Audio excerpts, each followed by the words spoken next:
రామభద్రాయ రామచంద్రాయ వేదసే రఘునాథాయ నాదాయ సీతాయ పతయే నమః. దక్షిణ అయోధ్యగా విరాజిల్లుతున్న భద్రాచల శ్రీ సీతారామచంద్ర స్వామి వారి దివ్య సన్నిధిలో నేటి నుండి ముక్కోటి ఏకాదశి అధ్యయనోత్సవాలైతే ఘనంగా ప్రారంభమవనున్నాయి. ఈ నేపథ్యంలో తొలి రోజు స్వామివారు మత్స్యావతారంలో భక్తులకు దర్శనమివ్వనున్నారు. ఇప్పటికే ప్రధాన ఆలయంలో పలు ప్రత్యేక పూజలు నిర్వహించిన ఆలయ అర్చకులు స్వామివారిని అత్యంత సుందరంగా మత్స్యావతారంలో అలంకరించిన అనంతరం భక్తులకైతే దర్శన భాగ్యాన్ని కల్పిస్తున్నారు. స్వామివారు ధరించినటువంటి దశావతారాలలో మొట్టమొదటి అవతారం మత్స్యావతారం.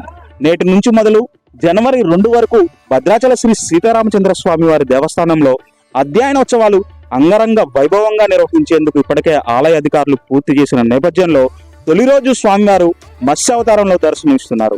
ఈ నేపథ్యంలో మత్స్యావతార విశిష్టతను ఆలయ వేద పండితులు కృష్ణమాచార్యులు News18 కు వివరించారు. నమః శ్రీమతే రామానుజాయ నమః. భద్రాచలం శ్రీ సీతారామచంద్ర స్వామి వారి దేవస్థానంలో వైకుంఠ ఏకాదశి మహోత్సవాలు నేటి నుంచి ప్రారంభమయ్యాయి. వైకుంఠ ఏకాదశిని మధ్యగా తీసుకుని ముందు జరిగేటువంటి ఉత్సవాలని పగల్పత్తు ఉత్సవాలు అని చెప్పేసి అంటారు.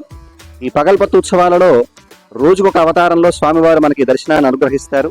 దశావతారాలలో రోజుకొకరు అవతారం చెప్పనంటే మొదటి రోజున మత్స్యావతారము, ఆ తర్వాత అలాగా దశావతార క్రమంలో మనకి స్వామివారు ఒక్కొక్క రోజున ఒక్కొక్క రూపంలో మనకి దర్శనాన్ని అనుగ్రహిస్తూ ఉన్నారు. ఇలా ఇవాంటి మొదటి రోజున మత్స్య రూపంలో మనకి స్వామివారు దర్శనాన్ని కృప చేస్తూ ఉన్నారు. అవతారాలలో మొట్టమొదటి అవతారంగా మనకి మత్స్యావతారం కనబడుతున్నది.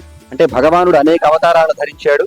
అలా ధరించినటువంటి అవతారాలలో భాగవతం ఒక 21 అవతారాలను ప్రస్తావించడం జరిగింది. వాటిలో కూడా ప్రధానమైనటువంటి అవతారాలుగా మనకి దశావతారాలు కనిపిస్తున్నాయి. ఈ దశావతారాల క్రమంలో మొట్టమొదటి అవతారం మనకి మత్స్యావతారము. ఈ మత్స్యావతారాన్ని దేనికి ధరించారంటే మనకి పురాణాలలో 2 కథలు మనకి కనిపిస్తూ ఉన్నాయి.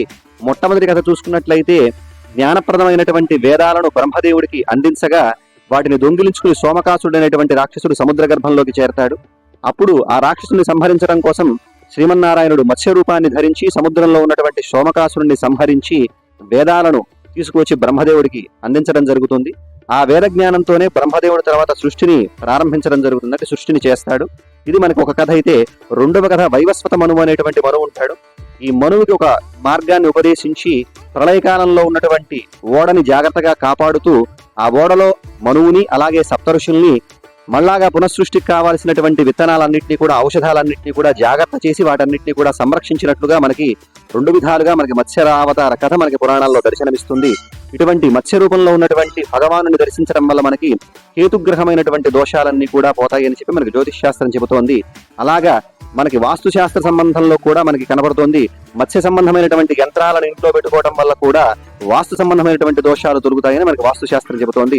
అటువంటి దివ్యమైనటువంటి రూపంలో ఈనాడు మనకి మత్స్య రూపంలో స్వామివారు దర్శనాన్ని కృప చేస్తూ ఉన్నారు. భక్తజనులందరూ కూడా సేవించి స్వామివారి యొక్క అనుగ్రహానికి పాత్రలు కావలసిందిగా కోరుతూ జై శ్రీరామ్.